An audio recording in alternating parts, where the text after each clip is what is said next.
E como eu falei para vocês, o protestantismo ele não se uniu em uma só corrente, né? Eles protestaram sim contra a Igreja Católica no seu início, mas depois se dividiu em várias outras ramificações. E hoje o protestantismo ele não se entende. Eles fazem parte do mesmo grupo, porém são subdivididos, como você vê nessa foto aí. Várias outras ramificações surgiram depois disso, né? Eles levam em consideração que Martinho Lutero seria o pai do protestantismo e na verdade nenhum desses aí segue a risco que Martinho Lutero pregava. Hoje muitos pregadores dizem assim que são protestantes porque protestam contra o pecado, que nada tem a ver com o protestantismo original que protestava contra os abusos da Igreja Católica. Então hoje você vê aí várias outras ramificações de igreja, a multiplicidade dessas igrejas é muito grande, principalmente no protestantismo, que quando rompeu com a Igreja Católica não conseguiu se manter em um só corpo, diferentemente da Igreja Católica que durante muitos milênios conseguiu se manter em um só corpo até ser ameaçada aí pelo surgimento do movimento católico que foi chamado de carismático. Isso foi um movimento que deu muito problema para a Igreja Católica, né, recentemente já no nosso século. Então a Igreja Católica conseguiu conquistar esse movimento, ou seja, não houve um rompimento tão traumático, né, apenas movimentos ali de apenas formas litúrgicas que são diferentes. Mas o protestantismo, quando rompeu com a Igreja Católica, não conseguiu se manter uno, não conseguiu se manter unido. Tanto é que hoje a multiplicidade das igrejas protestantes, principalmente, é fruto de discórdias teológicas, de discórdias filosóficas que levam aí a ter essa multiplicidade. Aqui é apenas 1% das muitas igrejas que hoje existem no mundo. Olha, para você ter uma ideia, gente, é importante. Passando aqui para o nosso próximo slide, você pode ver aí nessa montagem que eu fiz, que hoje a multiplicidade dessas igrejas protestantes, na verdade, elas não romperam com o elo principal desta igreja una que está aqui em cima, desta principal igreja chamada Igreja Católica Apostólica Romana. E eu vou provar para você que eles não romperam oficialmente com eles. Romperam em alguns aspectos, mas outros eles permaneceram até o dia de hoje. Apesar disto ser uma espinha entravada na garganta dos protestantes de hoje, que não admitem isso de maneira nenhuma, mas está aqui uma prova para você de que eles realmente eles conseguiram aí manter essa ligação inicial com a Igreja Católica. Veja que o que está em vermelho aí é o que a Igreja Católica defendia, e existe várias outras coisas, eu relatei algumas coisas aqui para vocês, que a Igreja Católica defendia e que esses reformadores não defenderam, e posteriormente os que vieram depois dele também não. A autoridade e infalibilidade papal, a riqueza direcionada a Roma, o batismo infantil, veneração de imagem, divinização de Maria, isso foram coisas que os reformadores não admitiram, não levaram para suas crenças, e os outros que vieram influenciados por eles, que você vê nesse quadro aí do lado, também não levaram, tá?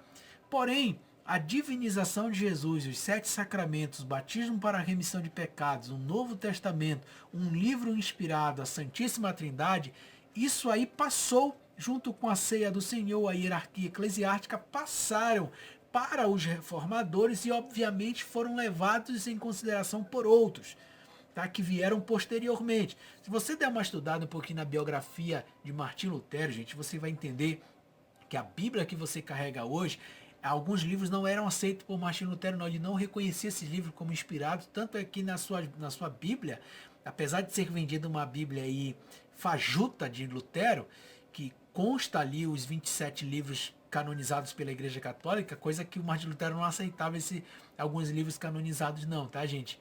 Então, quando você estuda um pouquinho sobre a canonização, o tipo de livros que Martinho Lutero cria, que eram os mesmos que Agostinho cria, porque ele era agostiniano também, o Lutero, então você vai ver que era diferente, tá? Mas isso que está em azul aí foi passado para os reformadores, que levaram adiante e, obviamente, foi levado adiante por outros líderes de grandes igrejas que foram fundadas, principalmente aqui no Brasil. Tá?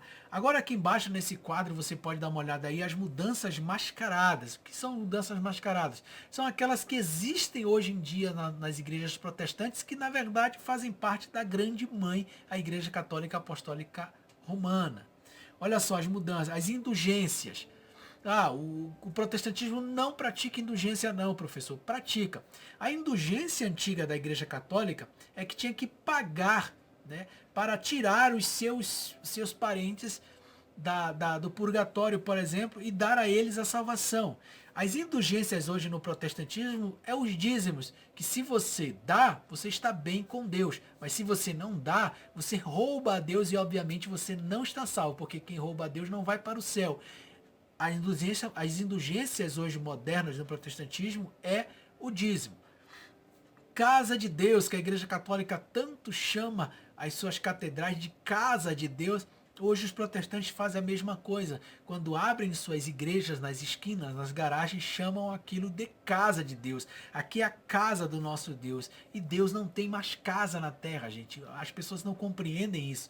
Não existe mais casa de Deus na terra, só houve uma referência física de Deus na terra, que era o tabernáculo e depois o templo e a arca da aliança. Depois que isso foi destruído, acabou, gente. Não existe mais moradia de Deus na terra, a não ser que isso no Novo Testamento foi transformado nos nossos próprios corpos. Deus habita hoje dentro das pessoas e não em templos feitos por mão de homens. Isso é bíblico. Então, transformar templos físicos em casa de Deus, isso também é uma coisa que os protestantes fazem muito bem. Veneração a objetos sagrados. A Igreja Católica venerava muito objetos sagrados e venera até os dias de hoje. Como é que os protestantes fazem hoje, professor? Veneram o óleo, veneram o lenço, veneram aí as suas campanhas que trazem pão ungido, água ungida, são objetos que eles veneram sim.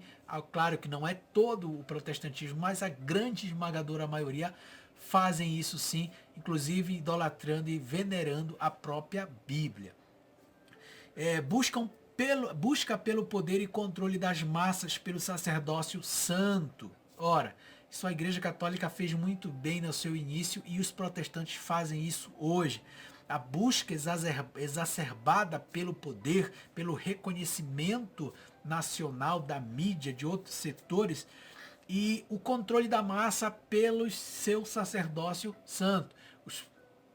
O Papa de antigamente, que queria ter o poder e a obediência irrestrita, hoje a mesma coisa fazem os protestantes com os seus pastores, bispos, os seus semideuses, sei lá quantos títulos já não deram aí, arcanjos, apóstolos, que fazem com que essas pessoas devam a obediências irrestritas a eles e tenham eles como santos homens de Deus na terra, anjos, até pessoas dizem que são anjos dentro dessas igrejas, o anjo da igreja. Então, quando é relatado isso, eles têm esse tipo de visão, é dado a eles a mesma coisa que davam aos papas católicos daquela época, tá, gente? Eles tinham essa autoridade sobre esse povo e essa mesma autoridade é a que os protestantes fazem também, né, com o protestantismo hoje, com as chamadas igrejas protestantes de hoje, tá bom, gente? Então é a mesma, tá? Não mudou nada. Outra coisa aqui que a gente pode ver, gente, é a idolatria. Olha só, a idolatria. Existe idolatria hoje no meio do meio protestantismo? É óbvio que existe, gente. Aonde é que eu posso ver essa idolatria no meio do protestantismo hoje, professor? Muito simples. Quando você olha ali para os cantores gospels, para os pastores ali que são tidos como estrelas no meio do protestantismo, existe sim uma idolatria. Porque pessoas ali não faltam os seus shows, pessoas não faltam ali aos seus cultos de pregação, lotam ginásios, lotam estádios para ver aquela pessoa. Isso aí é um tipo de idolatria disfarçada no meio do protestantismo. Outra coisa que a gente pode perceber aqui também, gente, é as festas pagãs que a Igreja Católica estabeleceu no passado e que o protestantismo hoje leva com a rigor essas datas, como o Natal, né, a Páscoa em si, que ela é estabelecida pelo calendário católico romano, e o protestantismo segue isso à risca. São raízes da Igreja Católica Apostólica Romana que estão dentro hoje do protestantismo, e isso é inegável, gente. Provem que eu estou errado me dizendo que essas mudanças mascaradas não estão dentro da igreja protestante, porque estão. Estão sim dentro do movimento que protestaram contra a igreja católica e que, na verdade, não se desligaram de algumas coisas dela.